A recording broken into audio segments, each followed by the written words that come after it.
When we reached out and contacted CURE, Citizens United for Research in Epilepsy, we asked them what they wanted to homeschool us about.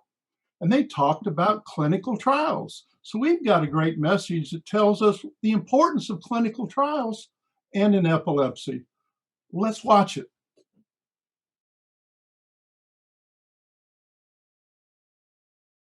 Hi, I'm Beth Dean, the CEO of Cure Epilepsy. Thank you for joining us as part of Purple Day Around the World, the 2021 conference.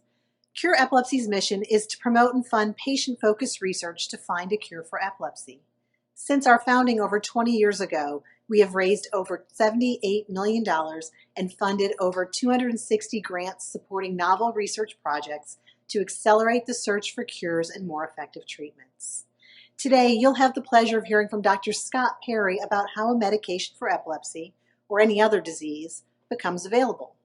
This is called the drug development process, and it starts with basic research which is done with scientists in the laboratory and ends with clinical trials which help determine whether a promising treatment is effective and has the potential to be approved by the FDA. You'll also hear from Hilary Cevois, who will provide the patient perspective on the importance of educating and engaging the patient community when setting up clinical trials. I am pleased to introduce you to Dr. Scott Perry. Dr. Perry is the Medical Director of Neurology at Cook Children's in Fort Worth, Texas. Dr. Perry focuses on the treatment of childhood onset epilepsy, especially in children with uncontrolled epilepsy or for whom the cause has not been determined. Additionally, he created the Genetic Epilepsy Clinic to improve the diagnosis, understanding, and treatment of children with rare genetic epilepsies. Welcome, Dr. Perry. Thank you so much, Beth, and thank you to the organizing committee for Purple Day for inviting me here to talk to you all about the clinical trials process and how clinical research is carried out. I know a lot of you have a lot of questions about it that come up in your day-to-day activities and your visits with your doctor, so I hope we cover a lot of those questions for you today. Just quickly, some disclosures. To begin with, I am an investigator in a number of different clinical research trials, and these are some of the companies which I've worked with recently. So to begin, we want to ask the question, what is a clinical trial? And a clinical trial, very simply, is a study designed to answer a very specific question. And I underline in bold specific because that's going to answer some of your questions down the road of, why does my child not qualify for this study or that study? And it's because the question is always quite specific. What we're doing in a clinical trial is we're trying to determine if a new treatment for a disease works. Or maybe we're taking a medication that's already approved and we're trying to find out if it could be approved for another condition, maybe a different seizure type or a different epilepsy syndrome. Maybe we're looking at a combination of medications or a new device. Maybe they're looking at a way to prevent a disease from occurring, or even a test that might help diagnose a disease. So the next question a lot of people have is, who should participate in a clinical trial, in a research study? And the answer is anyone should consider that. And it really depends on what is being studied and what your goal as the patient or a caregiver for a patient is. What are you trying to achieve? Have you tried what seemingly is every treatment out there and you're looking for the new thing? Then that's a reason. Is it that you want to contribute data maybe that helps not you personally, but helps science to figure out the treatment long-term for other people with a condition? Or maybe you're trying to help learn a new way to diagnose it? That's a different reason. So there's a variety of different reasons why you might want to participate in a trial. And when you're thinking about it, the things you could consider are, first of all, what type of trial is it? Is it a trial where you are trying a medicine? And if it is it a trial where you know you're going to get the medicine? Or is it a placebo-controlled trial where you might not get the medicine? And in that case, you're going to think about what situation are you in at the time? And, are you ready to be in a study where you might get placebo or an inactive treatment for a certain number of months? What exactly is being studied? For the purposes of epilepsy, are we studying to try to see if the medicine works for epilepsy, or is this study designed just to see if the treatment is safe?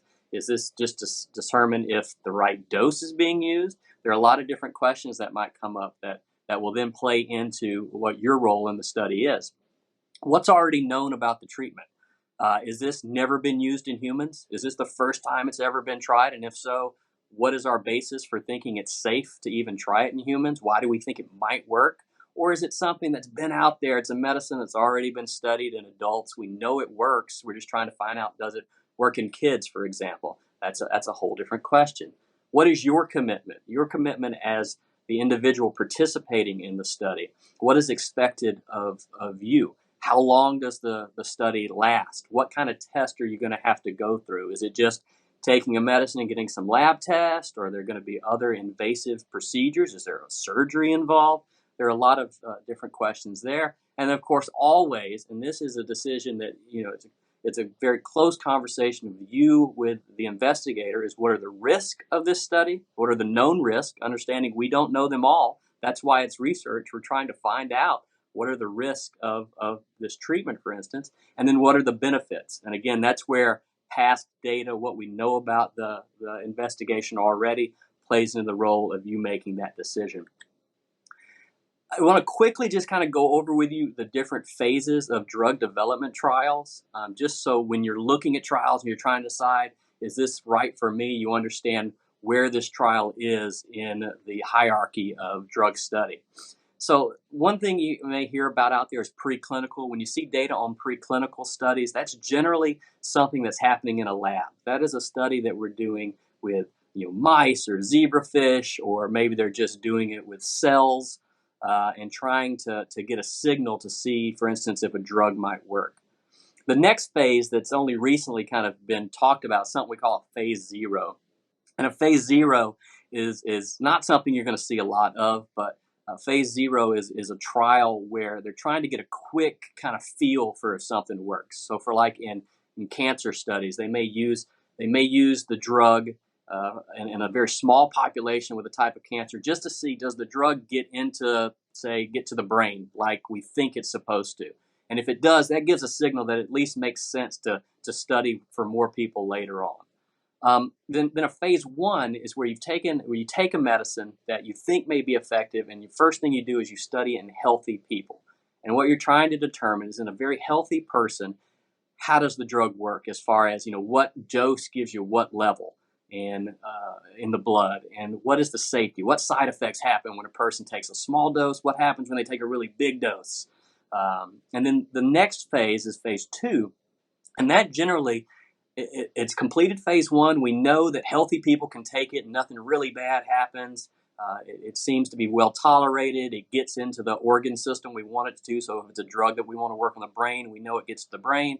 So now we're going to take people that have the condition. We'll take people that, for instance, have whatever epilepsy we want to study, a small group, and we're going to give them that medication. And we may be giving it in different doses and trying to understand, in a person with the actual condition we're concerned about, how do they tolerate the medicine? Does it get to the brain like it's supposed to? Does it cause any serious side effects? Does it interact with any medicines they commonly would take? Things like that. Now, the phase 3 study is the one that most people are going to be involved in most often, most familiar with. And that's really where we're trying to find out, does a drug work, and will it serve the purpose we want it to serve? So these are generally going to be studies where we take it, we are studying a whole group with a very specific condition. Some people are going to get the drug, some people might get placebo, for example, and then we are going to see how they tolerate it, and then in the end see, was it effective at doing what we thought it was, answering the question we had, that very specific question, and how safe it was. And then finally, the 4th stage is one of post-marketing efficacy. So this is after the drug's been approved. It's already out there in the world. People are using it. Now we're collecting more almost real life. It's no longer restricted by that protocol that we have in phase 3. Now it's just kind of what happens in real life. And this is where you find sometimes some side effects you didn't know about in the original study, because maybe a certain drug that it interacts with was not allowed in the phase 3 study. But in real life, people take that drug. And so you may find out that there's a problem that you originally maybe didn't know about or weren't aware of. So the next part I want to go with is kind of what it would look like if you wanted to participate in a trial. And the first thing that's going to happen when you think about participating in a trial and you sign up and you go is that you're going to get what's called informed consent. And informed consent is the most important step we take in research. And that is because this is where we have a discussion with you, the participant, and make sure that you understand what the research is, what we're trying to answer, what you are going to be, and how you're going to be involved, what you're going to have to do, and what those risks might be to you. And it's important. I list on the side kind of all the elements of an informed consent. Anybody that's been through it knows that it's 15 pages long worth of stuff that we're going over, because we want to make sure you understand every piece as best we can of what you're being involved in, and make sure you have an opportunity to ask questions, because it's not informed unless you're asking questions and we're giving you the answers and we feel like both sides understand exactly what we're signing on to do.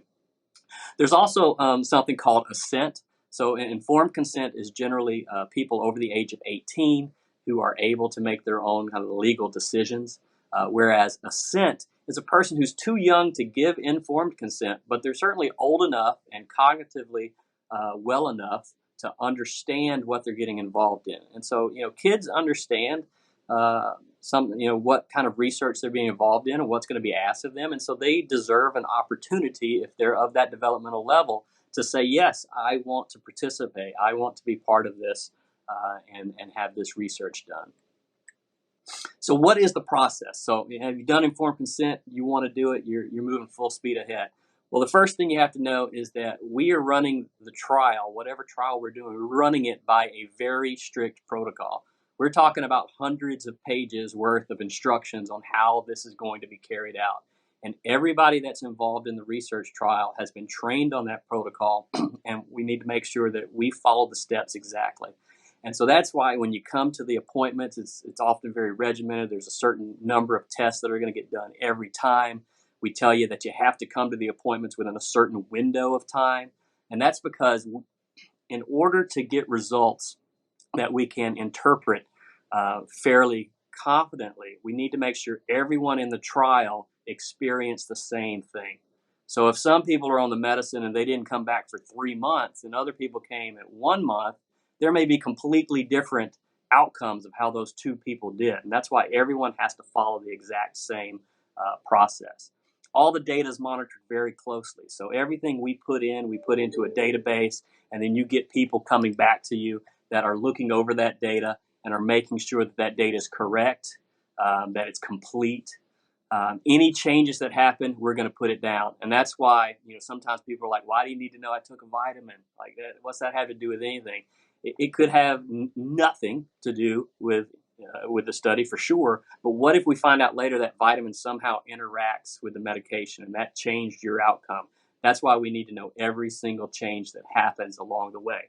We might not need that data in the end, but the last thing you want to do is get to the end of the study and find out you wish you had some data that you forgot to get along the way, which is why we ask so much. As a patient, know that you have a study ID assigned to you that is linked to your identification at the site that's doing your study, but it's not linked to you as far as many of the trials go. So people who are looking at your information know your study, know you are a study number, but don't know you as a person and necessarily be able to identify you and your history. And then we hold on to that data for a specified time frame. Usually it's several years after the study is completed, and then once all the data has been used as it's needed, there's rules around how it's destroyed and we get rid of anything. So here are kind of the most common steps you'll see in a phase 3 trial. The first part is usually a screening or baseline phase. This is a phase where you've come in, we've said, yes, you seem to meet the baseline criteria for the study. You got the right condition. You don't have any major health problems that interfere. You're not on any medicines that you shouldn't be on for the study. And for epilepsy trials, this is usually the time where we change nothing. You just do what you do every day. Your medicines don't change, and you count seizures every day. And the reason for that is because we need to know, how do you look before we do any treatment? That way we know what we're comparing to. We don't usually bring people directly into a study and just start doing it. And the reason for that is because a lot of people that enter research trials might be entering research trials because they're at a period in their epilepsy where things are really bad. They're having a lot of seizures. And any of you who've lived with epilepsy for many years know that there's an up and down to the history of epilepsy. And there's some really bad times and there's some decent times for seizure control. And so if we take everybody as soon as they come in and they're doing very poorly, The fact that 3 months later they're doing much better might not be because the drug did anything. It might just be the natural up and down of their epilepsy. So we like to have a period of time where we just watch and see what's going on. The next phase is the treatment phase. Now, this is where you're going to receive the investigative treatment. And depending on how the study's designed, you may get the actual drug that we're trying to study, or you might get a placebo or a drug or a substance that doesn't do anything, but it looks exactly the same as the treatment, and we try to compare the two. And then once that's over, that part usually lasts a few months in duration. And then after that, many studies have what's called an open label phase. And this is the part of the study where everybody gets to be put on the treatment now. So the people who were on the treatment continue on the treatment. The people who are on the placebo also get an opportunity to be on treatment. And then you continue that generally for a few years. It usually depends on if the drug was worked, then it depends on when the FDA has approved it. And once the FDA approves it, then that part of the trial will end and you start to get on the drug that you get from the pharmacy. Adverse events, patient safety is number one in trials. And so you're going to have people asking you about every single thing that happens to you throughout the trial. And we want to know about everything. If you had a fever, we want to know about it. If you had a cough, we want to know about it. We know those things are common, but we're looking at a group that's on treatment, a group that's not on treatment. So we'll be able to compare and understand, is fever something the drug caused, or was fever maybe something that was just part of irregular health? And then there's always a safety monitoring board who's also looking at this. That's kind of an independent group who looks at the data to make sure that there are no safety concerns that are coming up that mean we should somehow change the trial. And that's important because you've got, patients want to be in the trial often and they want, something that works. Doctors want it to work. And it's always good to have a third party that's not directly involved in the research, looking over everything and making sure it's safe and there's no conflict of interest, nobody, trying to make it go ahead just to get the drug approved. So the next question as a patient or caregiver is, how can I find research to participate in? And the first thing you should do is always talk to your doctor, because your doctor may be aware of studies that they're doing maybe at their site, or they're aware at studies that are going on other sites specific to your condition.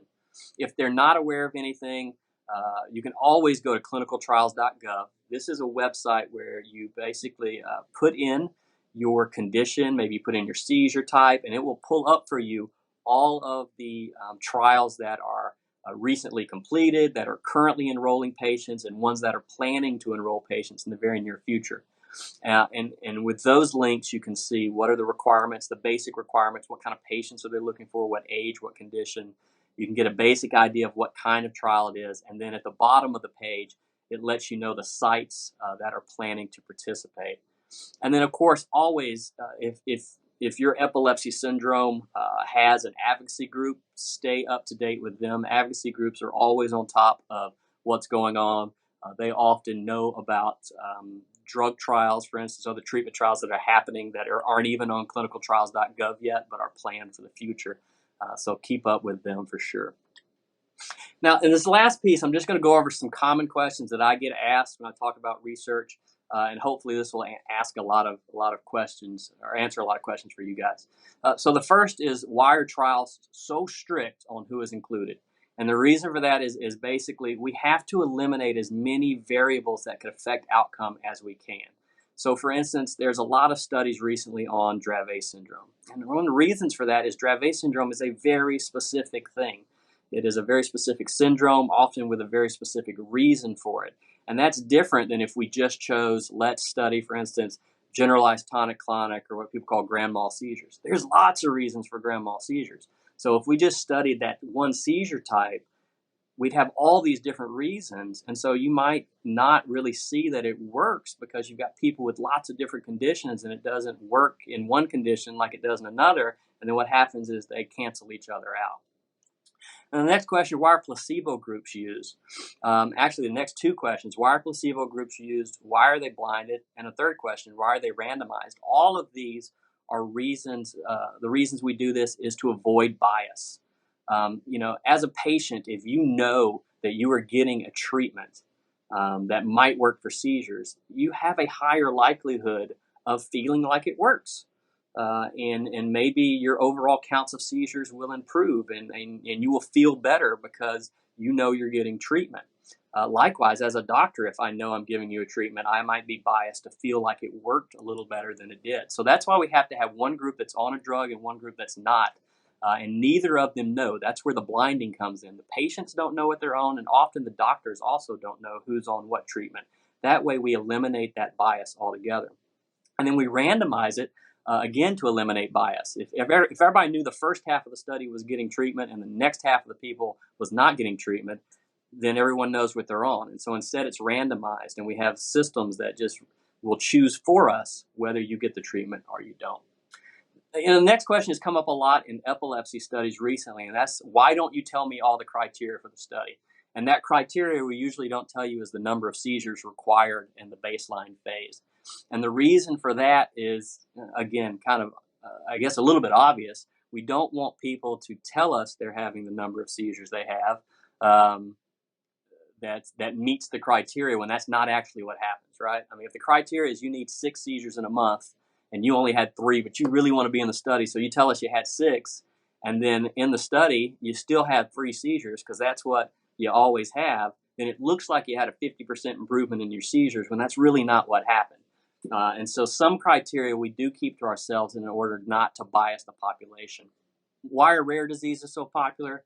Well, the reason for that are a few things. Number one, there are pathways through the FDA to get orphan drug status. An orphan drug status is a treatment for a rare condition, and this actually it's a faster pathway oftentimes, so you'll want to pick that. The other reason you choose rare diseases is because, like I said, for Dravet syndrome, they're very specific conditions, so you know the population is very similar to each other and sometimes easier to identify. The next question is coming up a lot in the epilepsy world, which is why are natural history studies needed? The reason for that is a lot of the treatments in epilepsy, fortunately, are moving towards not just treating seizures, but trying to treat the whole condition. So again, I'll use Dravet syndrome as an example. Some of the new kind of genetic-based treatments we're using are trying to treat seizures, but also the learning problems, the behavior, the sleep, the trouble walking. And what we don't know about Dravet syndrome is, what does Dravet syndrome look like? How do all those things related? We know how many seizures, how frequent the seizures are, but how does the frequency of seizures relate to how their learning is, or how does their learning relate to how their sleep is? And so we have to have a natural history where we just kind of watch what happens in Dravet syndrome, so that when we study a disease-modifying therapy like a genetic therapy, we have more than just seizure frequency to compare for outcome, because we need to show that it actually changes the course of disease. What does a trial cost me? Oftentimes, not much of anything. Sometimes there's some cost with travel if you have to come to more visits, but a lot of trials actually cover those costs for people. The actual treatment, at least in phase 3 drug trials, the treatment, the lab test, those things, anything that's part of the protocol for the study is covered by the study. What you'll want to know is what is not covered. So for instance, if in the study you had an adverse effect that resulted in some harm, maybe you were hospitalized or you had some side effect that was severe of that nature, you'll want to know, is that going to be covered by the study, or is that not going to be covered? Those are questions you'll have to ask, because they can be different for each study. And then the last one, as I said, why do we ask so many questions? We ask so many questions because if we don't, and we get to the end of the study and we didn't ask, and we don't have the data, we run the risk of missing something that was really important that could answer a question. So we try to cover everything we absolutely can. So I covered a lot there. I covered it pretty quickly. I'm going to take a few minutes here just to answer any additional questions that might have come in. Thanks so much. Here are some questions that we received for Dr. Perry. How do they develop clinical trials for the rare epilepsies where the patients may be more difficult to locate? Yeah.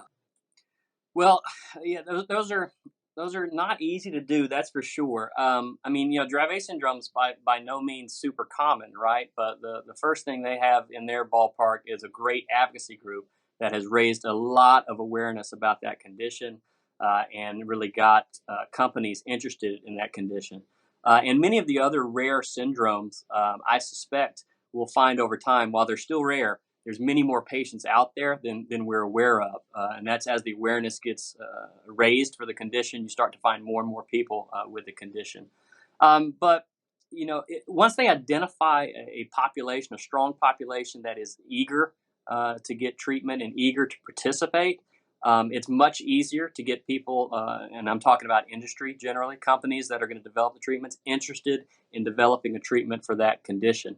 There's only so many epilepsies out there that have been studied, so there's a number of kind of rare epilepsy syndromes that I think have great opportunities. Now we're moving forward to a world of genetic treatments. That becomes a little more difficult, right? Because there's a lot of time and money behind developing any treatment. So they'll want to make sure there's a big enough population in need to, I guess, to balance out the cost it's going to be to have to develop the trial and the treatment. But really, the biggest thing people can do is make their voice heard. Good advocacy group, raising awareness for their condition, letting people know what the condition is like. That's how you get people interested in treating it. Do patients entering clinical trials have to come off of their current medication? If not, is it safe to take with the medications that they're already on? Okay, great. Yeah, great question. So the first answer, do they have to come off of the medicines they're on? Now, typically, the answer to that is going to be no. In fact, we don't change any of the meds they're on because we want to know like how they are in their baseline state. Now, the caveat to that is if the trial maybe excludes a certain medication and you want to participate. Again, I'll use example of one of the recent trials we did. For example, doesn't allow Felbitol as a drug, and that's often a drug that gets excluded from other trials. But that patient really wants to be in this research trial. Well, in that case, I'll try to get them off Felbitol and get them off of that medicine long enough in advance of the trial so that they could participate. So in general, no, you don't have to come off medicines, but there may be some excluded medicines that sometimes we have to take off. Dr. Perry, I know you referenced this in your presentation, but I think it's important to restate where people can get more information if they're interested in learning about clinical trial participation. Yeah, absolutely. Yeah, if you're thinking about participating in research, and I would say this, I feel like everyone should think all the time about participating in research. I mean, one of the reasons we have made so much success in the treatment of childhood cancer is that basically that system is set up that every child is part of research to try to figure out how to cure cancer. And honestly, everyone who has epilepsy should seek to participate in research that helps figure out how to cure epilepsy. And one of the ways you can do it, as I said, is to look at clinicaltrials.gov. That's the site that's going to give you trials that are out available or about to start recruiting for your specific condition. That's not the only type of research that's out there, though. I mean, there are registries out there, there are natural histories that are out there, there are different small studies from advocacy groups that are out there. There's lots of way data is being collected. Again, the advocacy group is a wonderful place to look. So if your condition has an advocacy group, then you should be in close contact with them, watching their websites, because they are going to know about what's going on in that space. What is the research that you could get involved in? But like I said, if I had one line and one thing for you to remember, I honestly feel like everyone should aim to be involved in research in some way, because the more data we have, the faster and closer we'll get at finding cures for these epilepsies. Thank you, Dr. Perry, for your expertise and thoughtful presentation. Now, as I mentioned, we'll hear from Hilary Cevois, the founder of the Cute Syndrome Foundation. She's also a writer, a rare disease advocate, and a mother to a determined little girl named Esme. Welcome, Hilary. Thank you, Beth, and thank you so much for this opportunity to be here today to talk with you in honor of Purple Day. Dr. Perry referenced the importance and difficulty developing clinical trials for rare disease populations. Could you tell us a bit more about the efforts to get clinical trials for children diagnosed with a rare genetic mutation like Esme? Yeah, absolutely. Always happy to have the opportunity to talk about my daughter and the communities that I work within. My daughter, Esme, is actually a very unusual case. She is one of a kind. She has mutations in PCDH19, SCN8A, TBL1XR1, and MAP3K7. And this essentially adds up to her being sort of functionally undiagnosed and an N of 1. So she actually would not qualify for any existing clinical trial in any one of those groups. And I think that although Esme is a very unusual case, I think there are more Esmes out there than we realize, children who have very complex genetic backgrounds that may have multiple contributing factors that might explain why they might respond to treatment in different ways. The communities that I work within, specifically wearing my hat on the Rare Epilepsy Network Coordinating Committee, as well as the founder and director of the Cute Syndrome Foundation, I represent the rare epilepsies, as well as a particular rare epilepsy known as SCN8A. And that is a population of about 450 diagnosed worldwide. So as you might imagine, looking toward developing a clinical trial for a community that's that size, let alone a child who's an individual that's essentially an N of one, is incredibly complicated. How do you get enough community involvement to have a scientifically meaningful number of individuals involved in a clinical trial? And also, how do you make sure that those individuals represent what are typically in these really, really small communities, incredibly diverse populations, very heterogeneous populations who present very differently, often within one single disease. So, Hillary, what are the challenges when setting up a trial for rare epilepsies? That's a great question. There are so many challenges to getting clinical trials to these communities because, as I mentioned, these are communities that are often very, very diverse and can cause a lot of challenges to designing a trial. And because they're very small communities, we need to get as many children and adults in trials for rare disease populations as possible. So you can't afford to leave anybody behind because the population is so small. And so often this looks like, companies who are developing drugs in these communities needing to get to know them really well.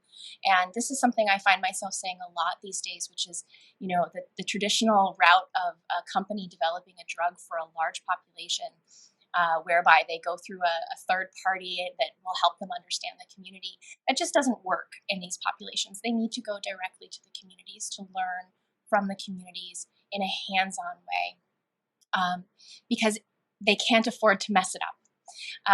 And this also means looking at clinical trials from a perspective not so much of bringing families to the trials, but bringing the trials to the families and making them as convenient as humanly possible.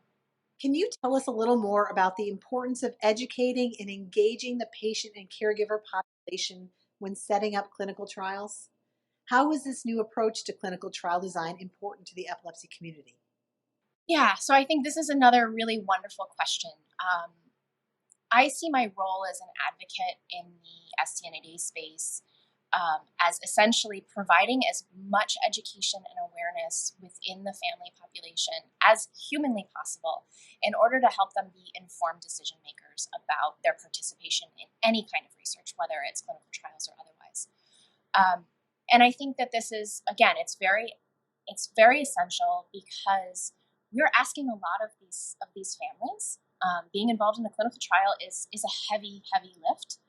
And these are families that are already facing distinct and significant challenges on a day-to-day basis. And so it's very important that they understand not only the challenges that they might face, but also the value that they're adding. And I think, again, there is a bit of a sense in the past when we were looking at developing a drug for a population of, let's say, 100,000, that, like, if you don't get this guy, you're going to get the next one. And it's fine. But really, in these populations, every single person's involvement counts. It means something. And that isn't just, and I tell our families this all the time, that isn't just showing up for the trial should you meet the criteria and want to participate, but it's before that. It's engaging, it's showing that we are an engaged community that shows up, that will take seriously the educational efforts that are happening, that have good questions, that have good feedback that will help them design better clinical trials so that we get it right the first time and we get these drugs to our families as soon as humanly possible and as safely and effectively as humanly possible. So it's not just about showing up for the trial. It starts before that. It starts with awareness raising. It starts with showing engagement. It starts with educating themselves about if there are, going to be multiple trials in the space. What is the difference between drugs that might be in the pipeline? And this is something we've taken very, very seriously at the Acute Syndrome Foundation, really from day one when we started doing we do an annual gathering that's clinicians, researchers, industry, and families. And it was a little bit of an audacious idea in the beginning to put the families in for conversations that were happening between clinicians and researchers. And lo and behold, at our first meeting, some industry showed up, which was very exciting. But I always say to the families that their participation and their, they have to be there. They have to be there for those conversations, and they have to ask their questions, because this is a lift that takes an entire community, and everyone has to be bringing what they bring to the table, and the families bring a lot to the table, and industry every single day, I think, is moving toward understanding how much these families bring to the table, how much they can help support in clinical trial design. And likewise, we all have a responsibility to be sure that we understand what's being asked of us and what we're consenting to. And so for me, that's a huge focus and such an important piece of really, sort of bringing that entire network that participates in clinical trials closer together, rather than building barriers between the communication amongst all of those players. I love that our families have literally met the scientists who have built the molecules that will be in clinical trials for our community. They know their names. Thank you, Hillary, for sharing your thoughts on this important topic. And thank you once again to Dr. Scott Perry. The drug development process and participating in clinical trials are critical to helping us find treatments and cures for epilepsy. If you'd like to learn more, please visit our website, cureepilepsy.org, where we have several podcasts on clinical trials and patient participation. Thank you so much.